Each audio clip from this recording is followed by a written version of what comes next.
Pernahkah kamu merasa bahagia dengan hidupmu sampai kamu membuka media sosial? Jika iya, kamu tidak sendiri. Perasaan itu adalah gejala dari sebuah jebakan tak terlihat. Dalam video ini, kita akan membongkar jebakan perbandingan, racun pikiran yang diam-diam membunuh rasa cukup dan kebahagiaanmu. Dan yang terpenting, saya akan berikan 3 kunci praktis untuk membebaskan pikiranmu dari penjara ini selamanya. Bagian 1, masalah. Kita semua adalah korban dari sebuah perbandingan yang sangat tidak adil. Kita membandingkan seluruh rekaman di balik layar atau behind the scenes kehidupan kita, lengkap dengan segala kebosanan, kegagalan, keraguan, dan adegan-adegan yang tidak fotogenik dengan trailer film atau highlight reel kehidupan orang lain yang sudah diedit sedemikian rupa untuk hanya menampilkan adegan-adegan terbaiknya. Tentu saja kita akan merasa kalah. Tentu saja kita akan merasa tertinggal. Ini adalah permainan yang sudah diatur sejak awal agar kita selalu merasa tidak cukup baik. Akibatnya, kebahagiaan kita menjadi rapuh, rasa percaya diri kita terkikis, dan kita mulai meragukan nilai dari perjalanan kita sendiri. Tapi hari ini, kita akan belajar cara untuk berhenti memainkan permainan yang merusak ini. Bagian 2, solusi, poin-poin utama. Inilah 3 kunci yang bisa kamu gunakan untuk membuka jebakan perbandingan dan merebut kembali kebahagiaanmu. Kunci pertama, praktikkan rasa syukur yang aktif. Kunci pertama adalah penawar racun yang paling ampuh untuk rasa iri, rasa syukur yang aktif. Ini bukan sekedar tahu bahwa kita harus bersyukur. Ini adalah latihan sengaja untuk membelokkan sorotan pikiran kita dari apa yang kurang ke arah sebaliknya, pada apa yang sudah ada dan sudah cukup. Ambisi yang lahir dari rasa kekurangan akan terasa cemas, sementara ambisi yang lahir dari rasa syukur akan terasa penuh semangat. Caranya sederhana.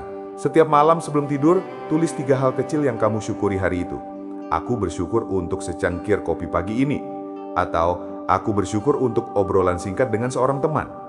Aktivitas ini secara perlahan akan melatih ulang otakmu untuk fokus pada kelimpahan, bukan kekurangan. Saat pikiranmu sibuk menghitung berkat, ia tidak akan punya banyak waktu untuk menghitung apa yang dimiliki orang lain. Kunci kedua, bandingkan dengan dirimu kemarin. Kunci kedua adalah tentang menemukan satu-satunya perbandingan yang adil di dunia ini. Aturannya, berhenti membandingkan dirimu dengan orang lain hari ini. Mulailah membandingkan dirimu hari ini dengan dirimu kemarin. Membandingkan perjalananmu dengan orang lain adalah hal yang mustahil. Titik awal kalian berbeda, tujuan kalian pun berbeda. Satu-satunya perbandingan yang adil adalah perbandingan vertikal dengan dirimu di masa lalu. Tanyakan, apakah aku hari ini sedikit lebih bijak daripada aku 1 tahun yang lalu? Apakah aku sudah belajar 1 hal baru minggu ini? Perbandingan inilah yang akan menunjukkan kemajuan sejati.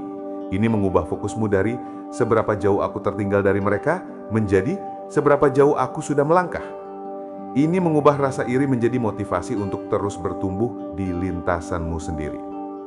Kunci ketiga, kurasi ulang realitas digitalmu. Kunci ketiga adalah solusi paling praktis untuk era modern. Media sosialmu adalah keran yang bisa meneteskan inspirasi atau racun. Kamu yang memegang kendalinya. Jadilah kurator aktif bagi pikiranmu.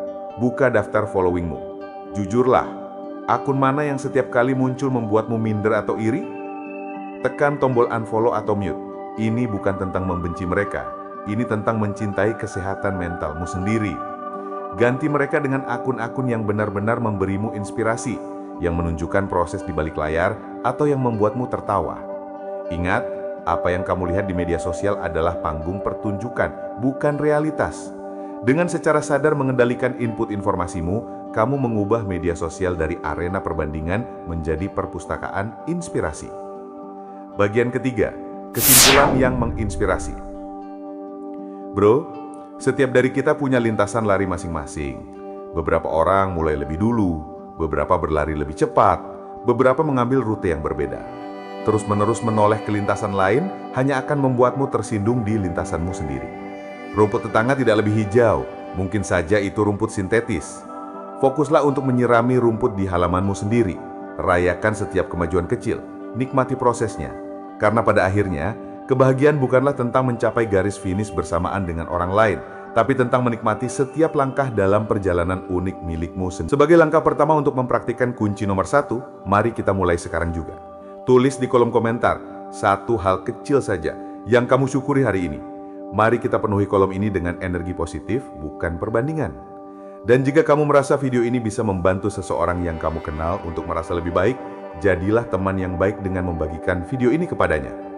Terakhir, agar kita terus bisa bertumbuh bersama dan tidak ketinggalan video-video berikutnya yang akan membantumu membangun mental yang lebih kuat, jangan lupa tekan tombol subscribe dan nyalakan lonceng notifikasinya. Sampai jumpa di video berikutnya.